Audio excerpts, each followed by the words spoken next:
Vamos abrir as nossas Bíblias, a Epístola de São Paulo aos Efésios, o capítulo 6, para lermos os versos 10 a 13. Epístola de São Paulo aos Efésios, capítulo 6, verso 10 até o verso 13, a nossa meditação esta noite de domingo. Assim diz a palavra do Senhor: quanto ao mais, sede fortalecidos no Senhor e na força do seu poder, revesti-vos de toda a armadura de Deus, para poderdes ficar firmes contra as ciladas do diabo, porque a nossa luta não é contra o sangue e a carne, e sim contra os principados e potestades, contra os dominadores deste mundo tenebroso, contra as forças espirituais do mal nas regiões celestes. Portanto, tomai toda a armadura de Deus, para que possais resistir no dia mau, e depois de tendes vencido tudo, permanecer inabaláveis. Oremos. Pai querido, com fé lemos a Santa Palavra, na certeza de que ela é viva e que ela opera eficazmente em nós. Estamos diante de uma verdade aterradora. A palavra nos diz que há um inimigo terrível, a saber, o diabo. Ajuda-nos para que não se atemorize o nosso coração diante deste inimigo, mas também guarda-nos, ó bondoso Deus, de o desprezarmos, muitas vezes até nos esquecermos dele. Dar-nos nesta noite termos uma visão bíblica deste assunto. Sabemos, ó bondoso Deus, de que este inimigo há de levantar-se contra esta palavra, contra tudo que se chama santo, no intuito de destruir-nos, a nós, a igreja. Rogamos então que a promessa de nosso Senhor nos seja dada e que Ele nos guarde do maligno neste mundo.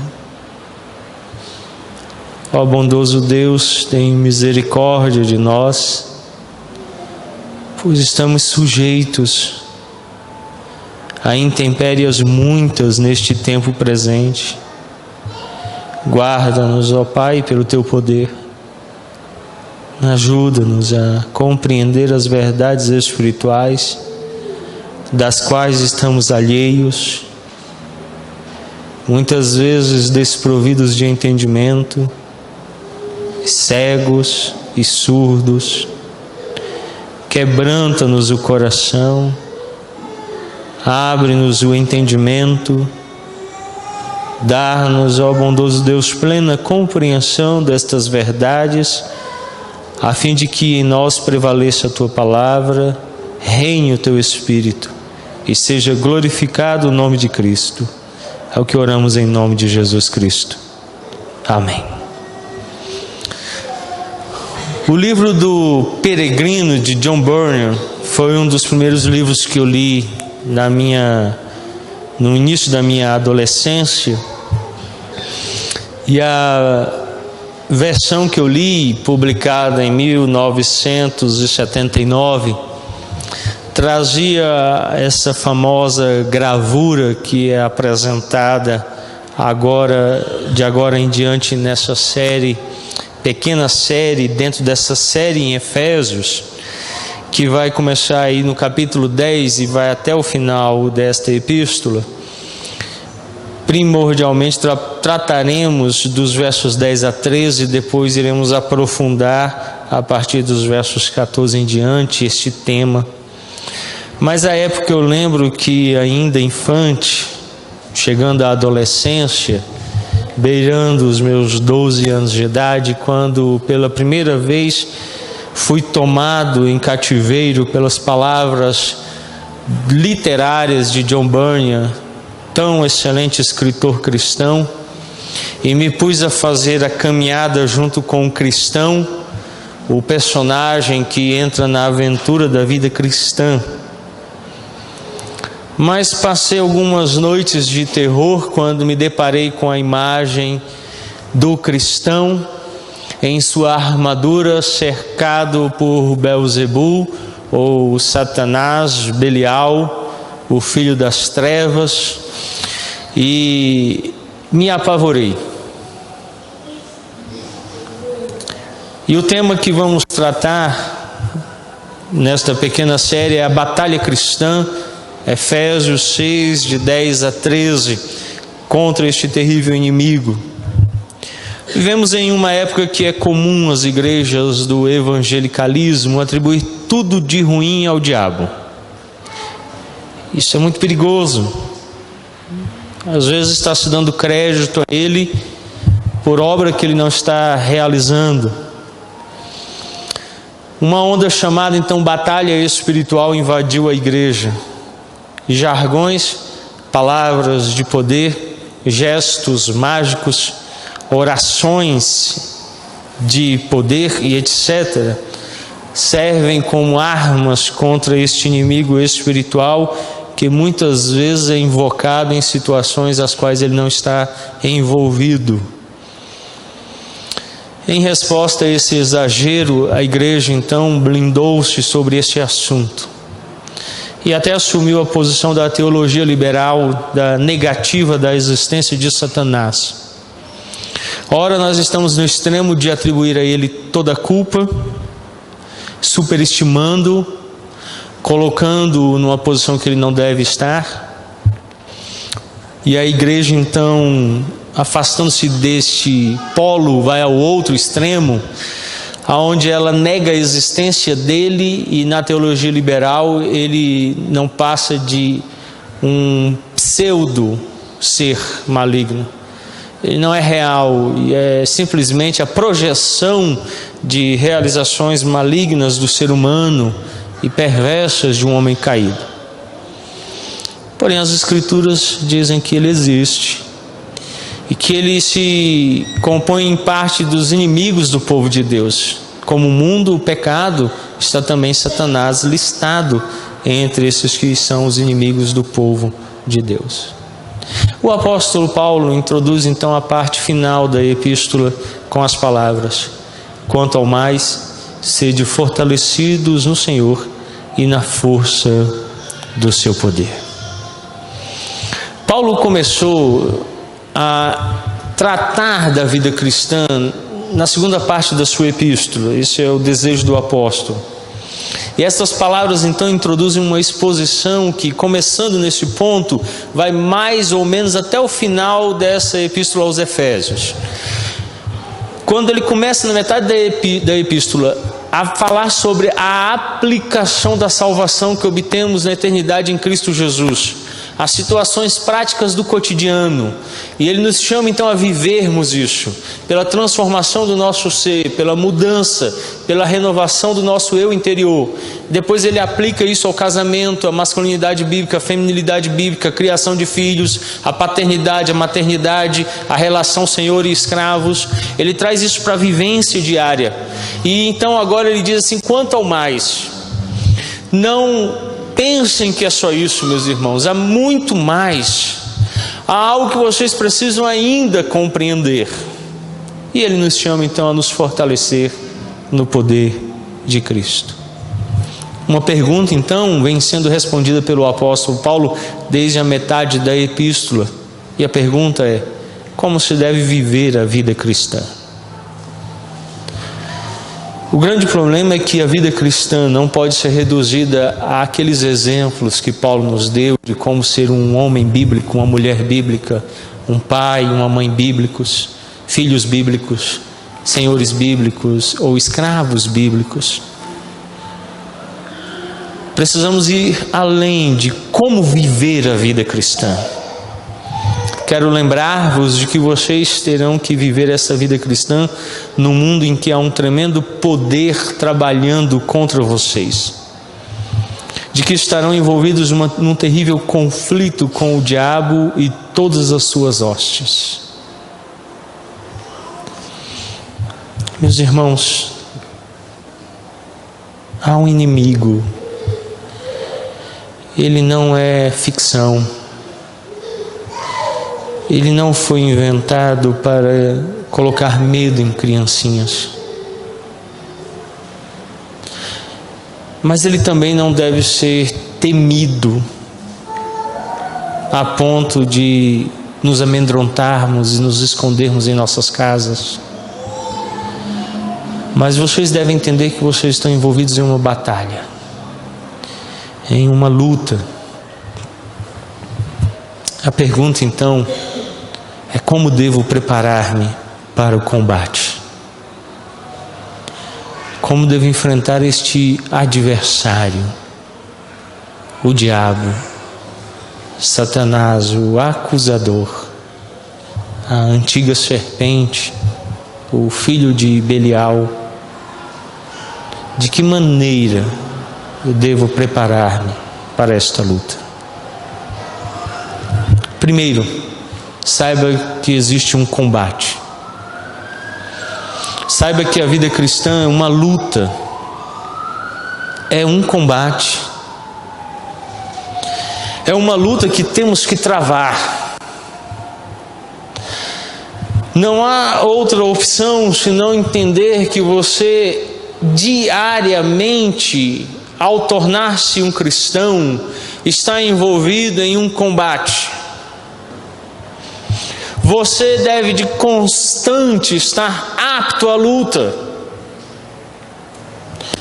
Tem um sentimento que eu apropriei-me dele quando, do final do curso de formação, na antiga companhia do Batalhão de Choque da Polícia Militar do Distrito Federal, a antiga Companhia de Cães, quando do final do curso fomos instruídos que quando a sirene tocasse, deveríamos de pronto estar no pátio para toda e qualquer intervenção. Lembro-me da primeira vez quando ela tocou, não sei como, mas encontrei-me em pé e pronto para a batalha. O sangue fervia nas veias, o corpo tremia, mas eu sabia que eu tinha sido treinado e chamado para a batalha. É o mesmo sentimento que deve permear cada cristão, de que quando a batalha surgir, ele deve de pronto apresentar-se para lutar contra um terrível inimigo. Estar apto, capacitado, munido de todo o armamento necessário para enfrentar o inimigo. A vida cristã não é brincadeira. Enganamos-nos, ora pensando que é um inimigo tão terrível que possa ser vencido com palavras mágicas inventadas, gestos ridículos, como aqueles dos filmes de vampiro. E há crentes vivendo assim, que acham que se fizerem com os dedos o sinal da cruz vão de espantá-lo, e que se colocarem alho nas suas janelas vão de vencê-lo, de que se falarem palavras ensaiadas em algum culto místico hão de derrotá-lo. O outro extremo é o do ceticismo, de crentes que dizem a si mesmos que ele não existe, que é história para crianças pequenas. Mas Paulo está dizendo: quanto ao mais, meus irmãos, fortaleçam-se em Cristo, porque há um inimigo. Fortalecei-vos no Senhor, na força do seu poder. Revesti-vos de toda a armadura de Deus. Fortalecei-vos no Senhor e na força do seu poder. Revesti-vos de toda a armadura de Deus. Vocês conseguem ouvir neste versículo o clarim e a trombeta? São dois instrumentos que convocavam os israelitas para a guerra. Nesse versículo, dá para ouvir claramente a sirene tocando e um chamado para a batalha. É uma convocação para a batalha. Estamos sendo despertados, estamos sendo estimulados e estamos sendo postos de pé. Paulo está convocando o povo de Deus, depois de uma epístola teologicamente maravilhosa, de verdades tão profundas, teologicamente falando, acerca da nossa condição espiritual, depois de ter falado das realidades espirituais em Cristo, de como nos encontrávamos, de como fomos restaurados pela graça, depois de ter dado instrução minuciosa sobre cada pormenor da sua vida, Paulo finaliza a epístola dizendo: preparai-vos para a batalha.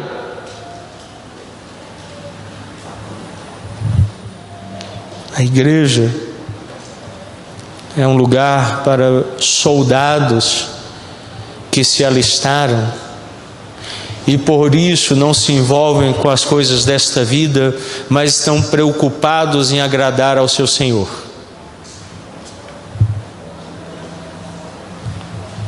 A igreja é um campo de treinamento que prepara o exército de Deus, Sabaote, o Senhor dos exércitos, e os envia em miríades de miríades sobre a face da terra para varrê-la com o poder do Evangelho, destruindo os incircuncisos inimigos de Deus, reduzindo-os ao pó. É possível ouvir o clarim e a trombeta quando Paulo, o apóstolo, nos diz: fortalecei-vos no Senhor e na força do seu poder, revesti-vos de toda a armadura de Deus.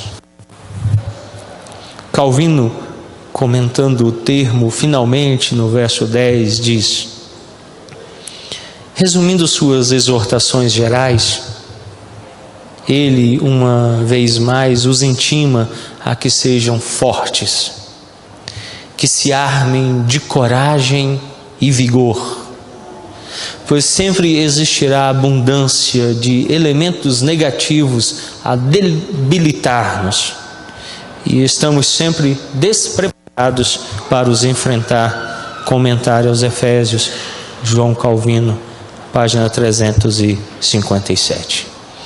Calvino entende que quando Paulo diz finalmente, ou como na versão Almeida Revista Atualizada diz quanto ao mais, Calvino entende que Paulo está exortando então agora os cristãos para serem fortes, se armarem com coragem e vigor, pois sempre haverá uma abundância de elementos negativos que podem debilitar os cristãos.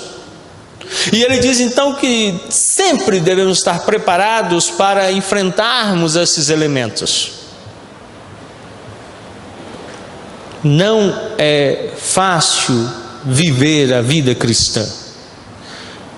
Eu posso ser acusado de muitas falhas no meu ministério pastoral, está sendo negligente em muitos aspectos, displicente em outros, mas de uma acusação não perecerei, de que de constante não vos tenho exortado, de que este local não é lugar para pessoas assistirem culto, fazerem reunião dominical de classes ou clube social.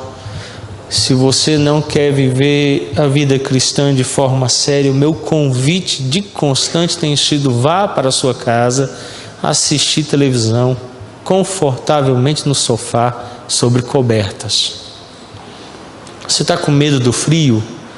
Nós acabamos de ler no Salmo 147, que quando meu Deus, o verdadeiro Deus, arroja contra nós o seu frio, ninguém pode suportar. Você acha que o frio é grande? Dobre-se diante desse falso Deus. Viva para Ele. Porque o verdadeiro Deus, quando Ele arrojar sobre você o frio dele, você será destruído completamente. Não há blusa, coberta ou aquecedor que possa salvar você.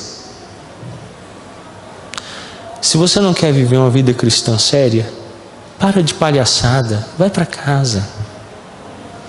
Paulo está exortando de forma final os cristãos para uma batalha, para uma luta. A vida cristã não é um parque de diversões. Tira o sorriso da face. Esquece o prazer. Deixa de ser descansado. Ponha-se em pé. Marche pelo Senhor. Sofra as angústias do Evangelho. Padeça por Cristo Jesus. Vença o inimigo. Derrote o pecado. A vida cristã é coisa séria. A vida cristã vai muito além daquilo que temos experimentado, daquilo que somos. Somos medíocres em nosso Evangelho. Somos pequenos em poder. Precisamos ouvir a palavra do apóstolo. E em segundo lugar, então, ele nos chama a algo sério. O preparo para o combate. Ao sabermos que há um combate, ao sabermos que há uma luta e que existe um inimigo com o qual não precisamos de fato nos preocupar ao extremo, mas também não podemos desprezar. Ao sabermos que é uma luta na qual devemos nos empenhar, é necessário então responder como nos preparar.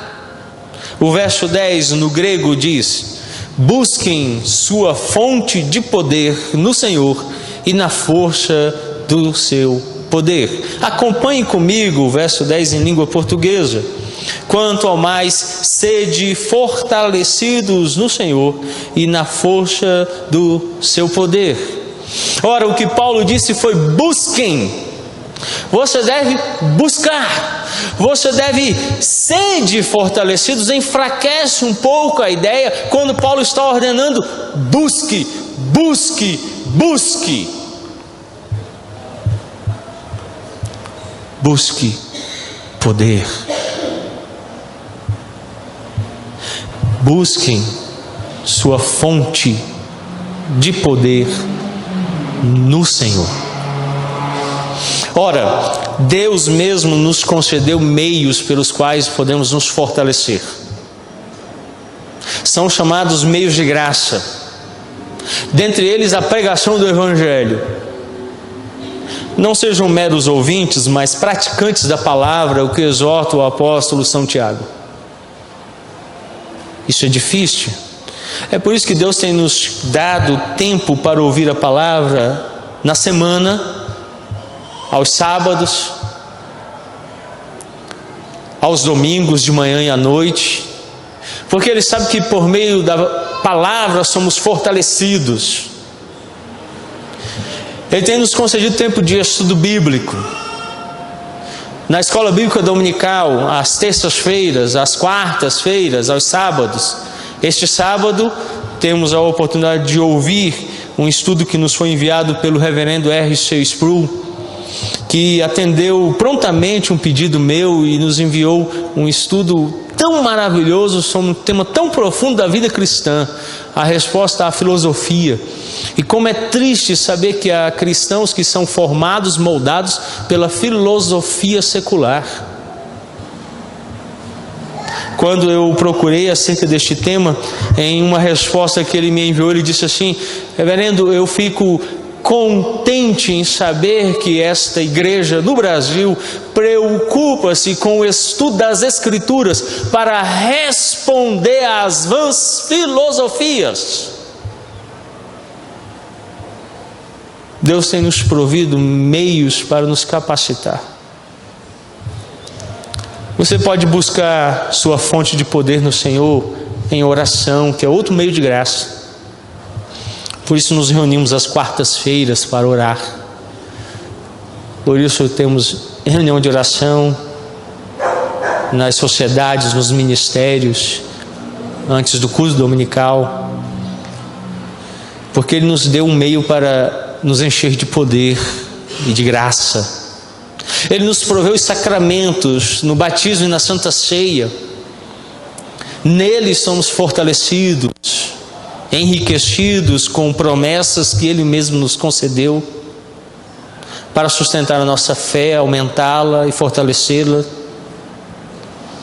E não podemos nos esquecer de que nos proveu Ele também com a comunhão dos santos, que quando reunidos com a igreja somos fortalecidos mediante a operação do Espírito Santo através do corpo, nos dons espirituais concedidos a cada um de nós para a edificação da igreja. Ele declara, e na força de seu poder, o fortalecimento só ocorre em Cristo Jesus. Para preparar-se a esta batalha é preciso buscar, é preciso capacitar-se, treinar-se, exercitar-se e apresentar-se como obreiro aprovado, apto a vencer um inimigo tão terrível, tão sagaz. É em Cristo que encontramos forças para lutar. Tem uma coisa no cristianismo moderno que me intriga. Apesar de trazer, por definição, no próprio nome o que ele é, seguidor de Cristo, o cristianismo abandonou Cristo. Os cristãos não se apropriam diariamente de Cristo, da sua obra, não aplicam a obra redentora de Cristo de forma pormenorizada a cada situação do dia a dia, não conseguem aplicá-la à vivência diária, não conseguem invocar o poder da cruz sobre si em todas as situações. Cristo foi esquecido do cristianismo moderno, Cristo foi abandonado, a sua obra perdeu eficácia.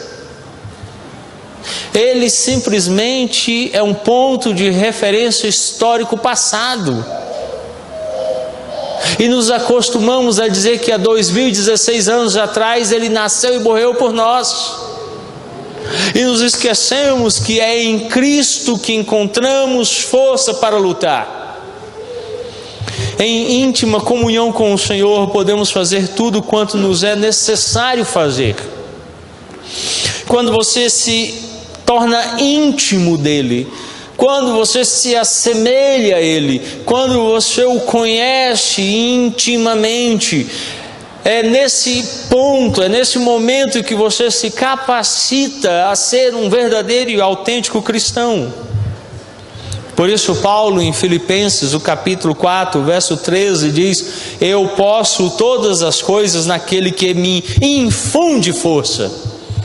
Ora, em língua portuguesa, a Almeida Revista e Atualizada traduziu este texto dizendo: tudo posso naquele que me fortalece.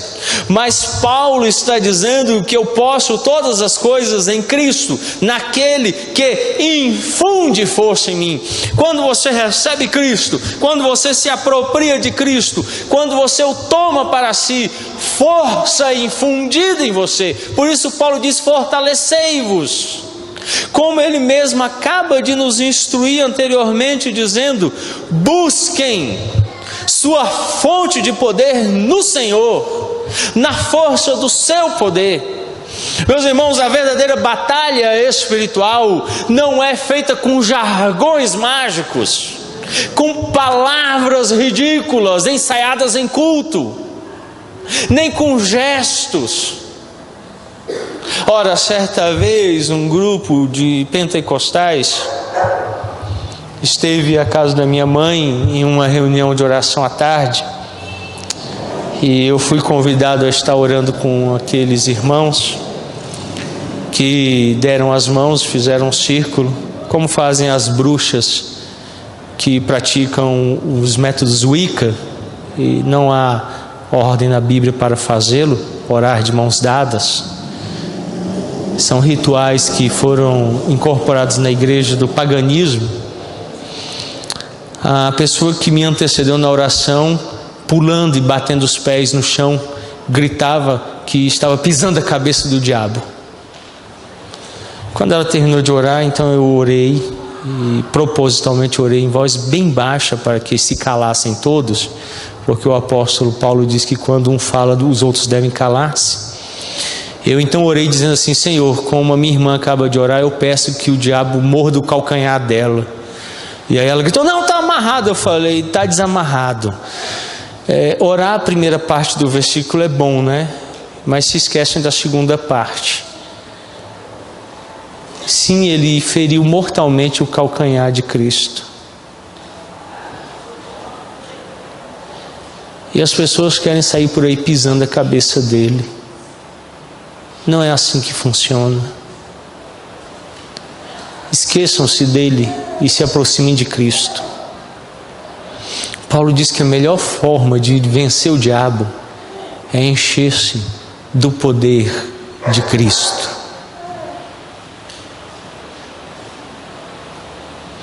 Que é aquele que pisa a cabeça da serpente.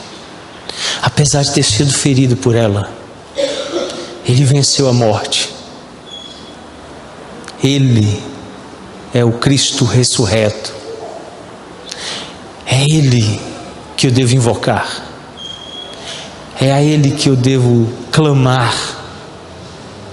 E as pessoas se esquecem disso e querem praticar a chamada batalha espiritual sem Cristo.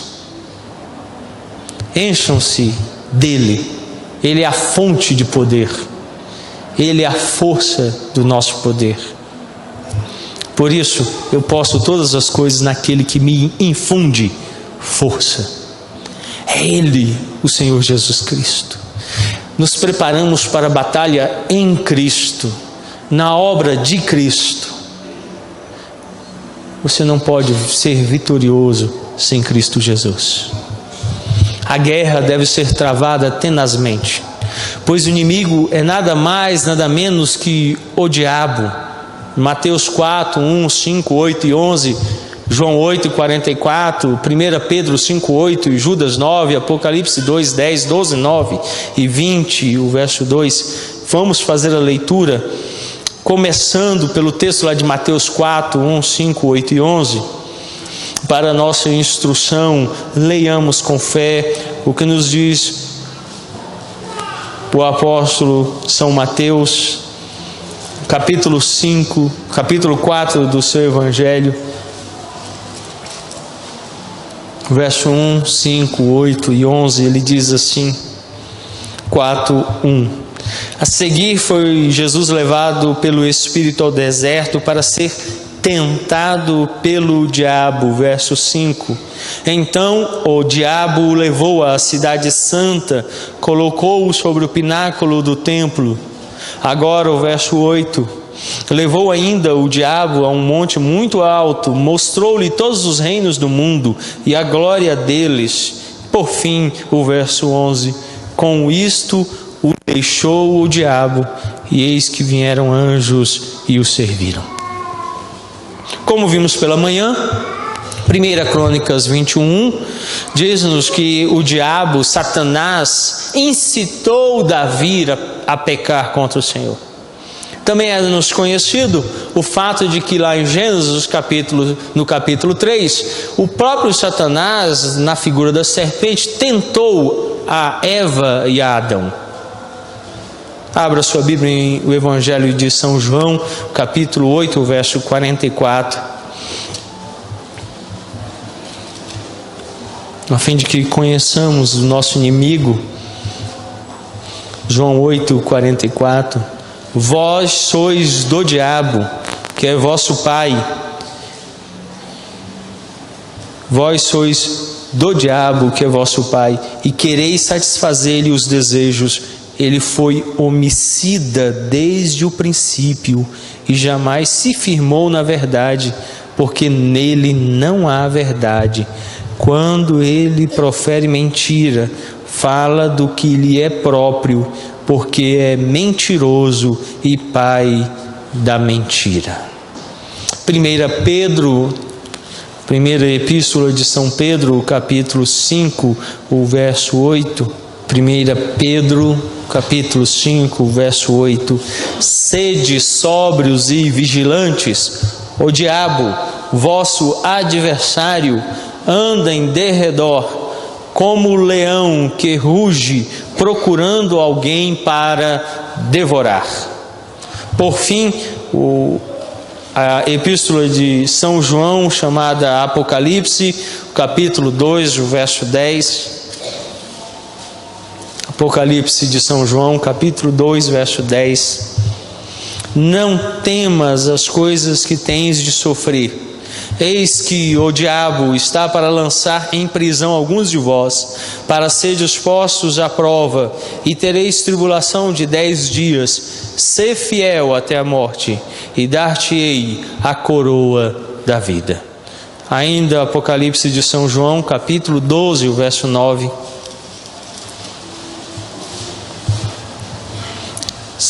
O Apocalipse de São João, capítulo 12, o verso 9.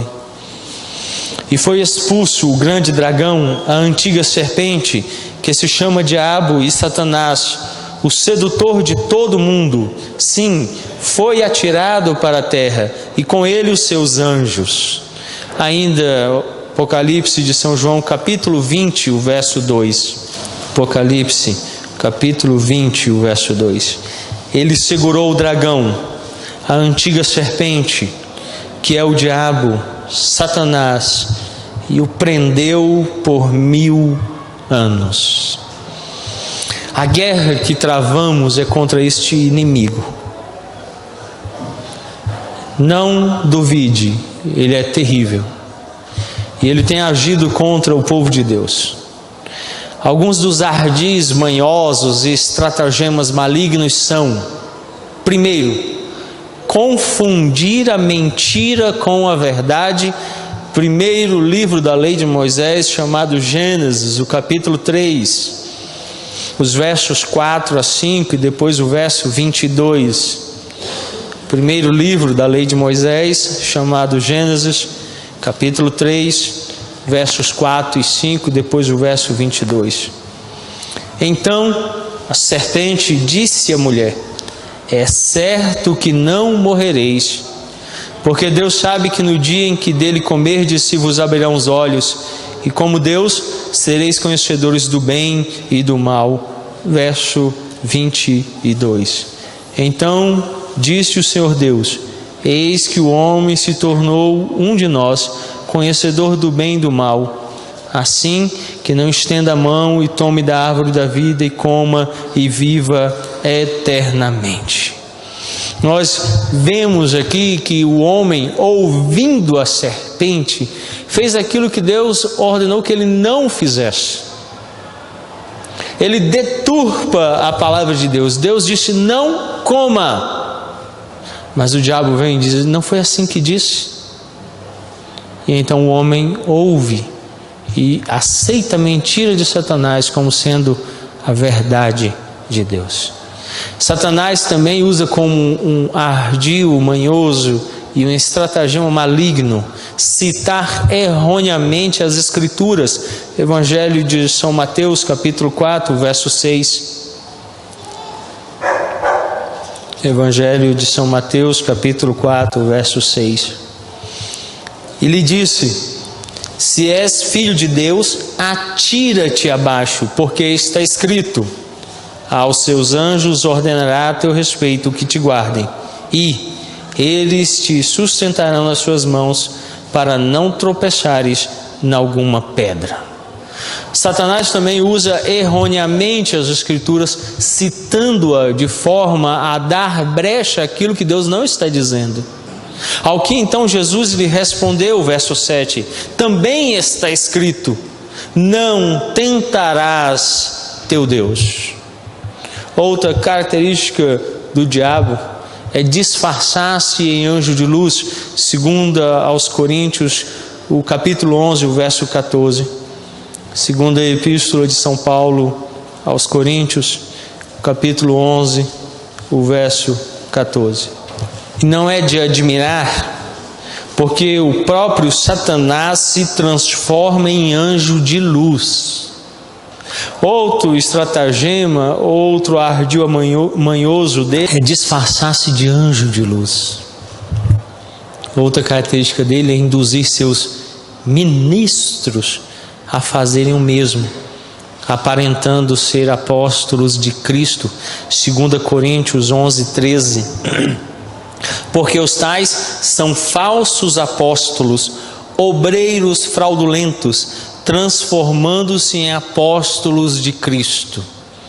E como há apóstolos hoje, né? E o próprio apóstolo Paulo, já naquela época, exortava dizendo: são servos de Satanás, a serviço dele, que se disfarçam de apóstolos de Cristo. Por último, ele tem a estratégia de arremendar a Deus. 2 Tessalonicenses, o capítulo 2, os versos 1 a 4 e depois o verso 9.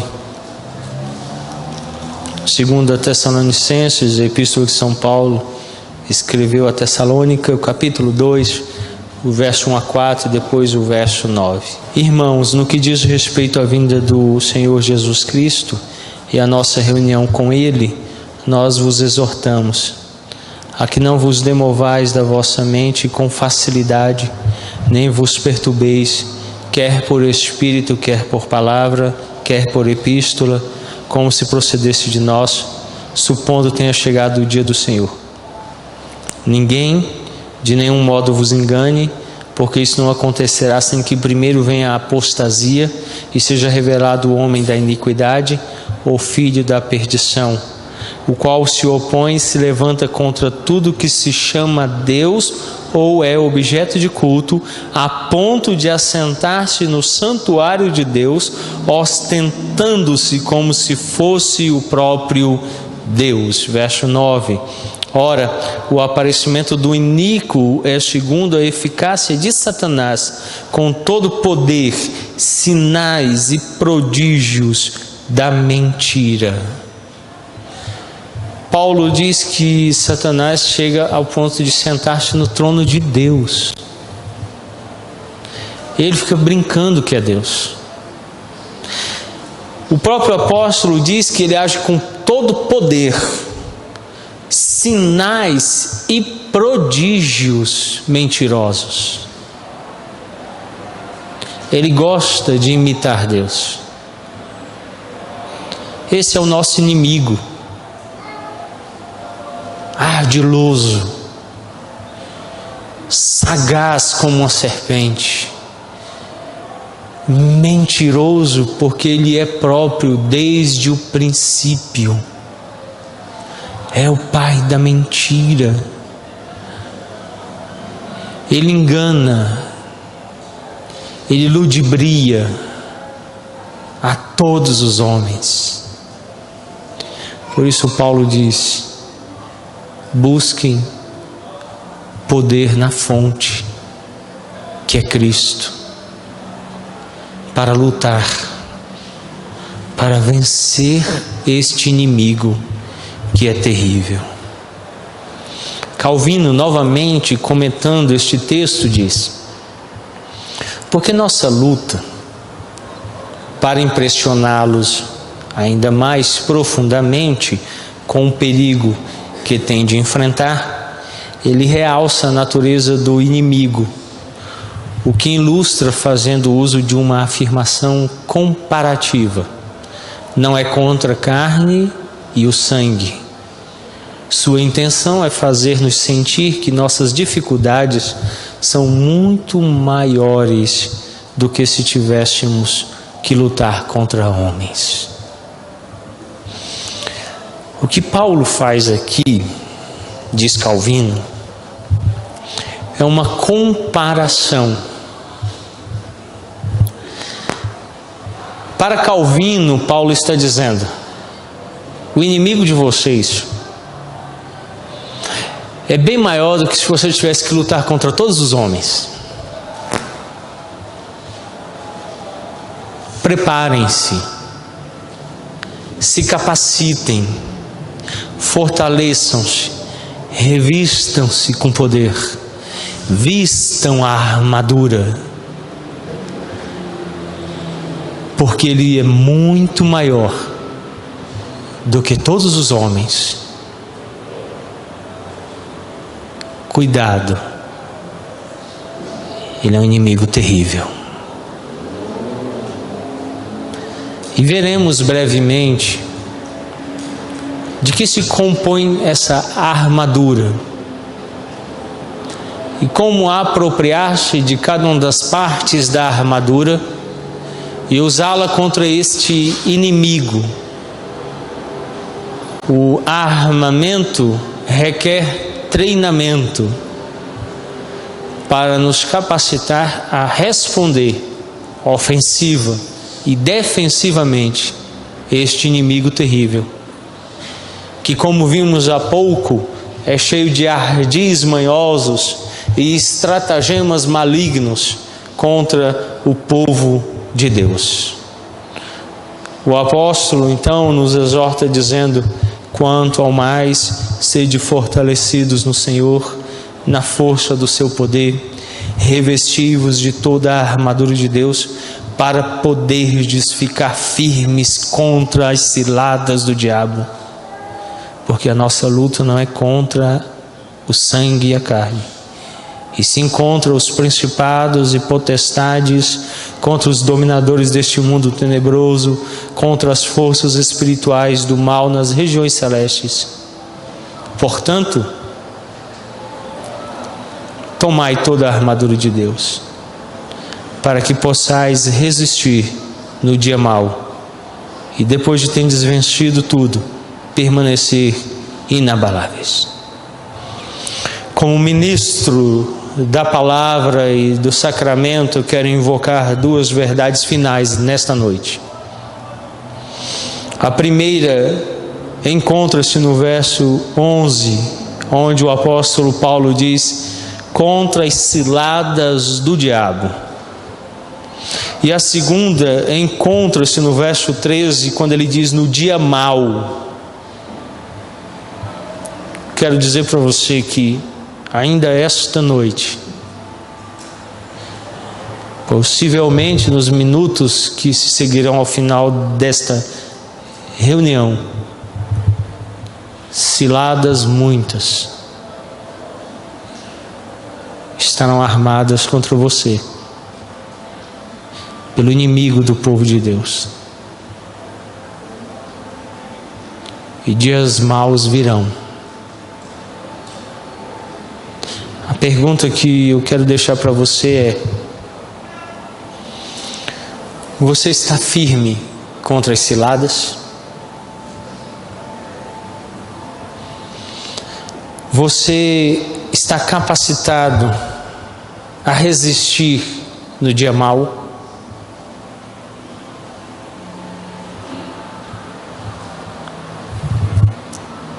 Mas para a tristeza de nossas almas,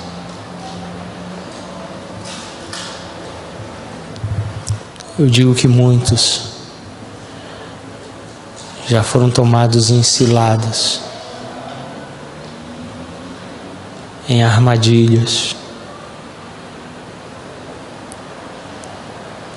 e alguns de maneira tal que se encontram em tão graves e grandes grilhões que eu temo pela alma destes.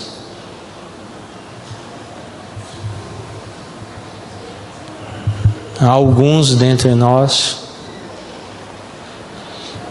que já têm experimentado dias maus, e como são maus esses dias, que já se perderam. Mas ainda há esperança.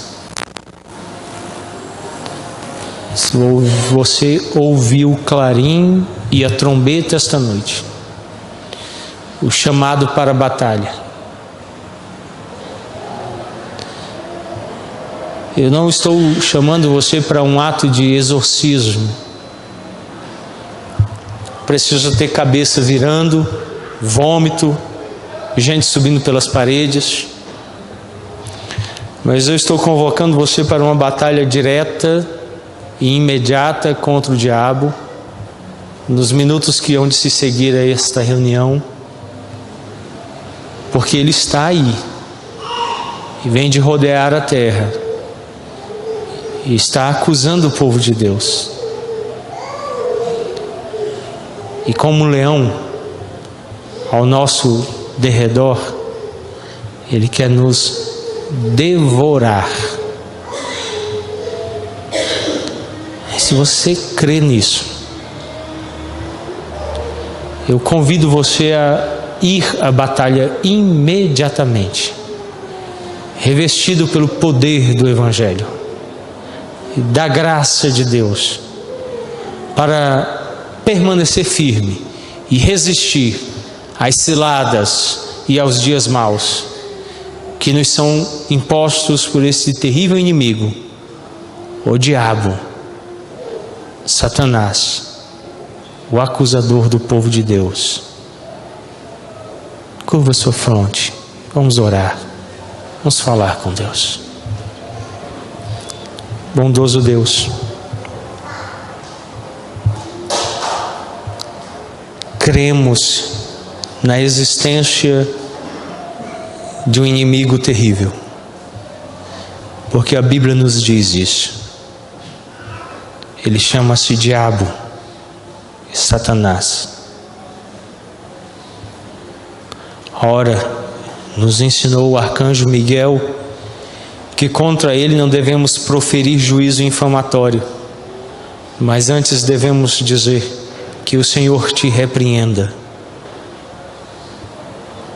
Dar-nos, ó bondoso Deus, então, repreender tão terrível inimigo, fortalecendo-nos, buscando na fonte de poder, Cristo Jesus, no Evangelho, graça para resistirmos a este inimigo, para o vencermos em nossas batalhas, para fugirmos às ciladas que ele nos arma. Como o laço do passarinheiro, livra-nos, ó Senhor, dessas armadilhas.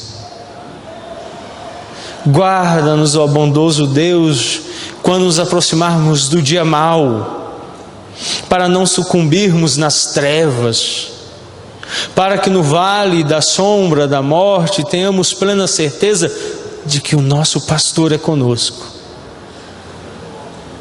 Livra-nos, ó Deus, neste mundo mau que jaz no maligno, de Satanás, de suas hostes malignas.